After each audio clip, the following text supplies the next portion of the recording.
Hi, and welcome back to my channel. This is going to be a real quick one today. So in this bowl, we got sour cream and cream of mushroom soup.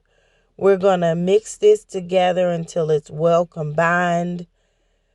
Next thing we're going to do, we're going to add a little bit of garlic powder.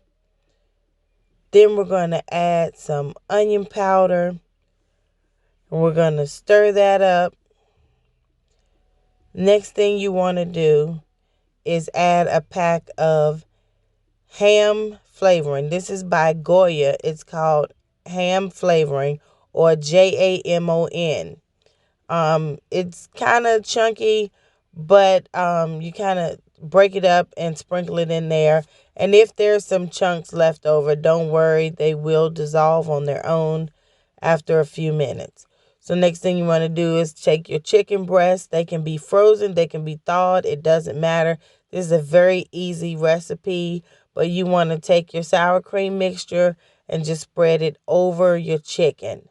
Now, this recipe, I gave this recipe to one of my nursing friends, and she was actually entertaining a preacher.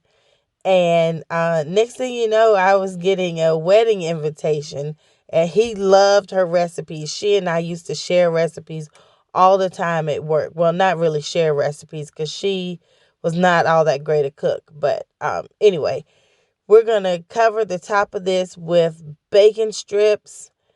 And you want to be liberal with the bacon. You want to have at least 1 to 2 pieces of bacon for every piece of chicken that you have. At least one piece, you know.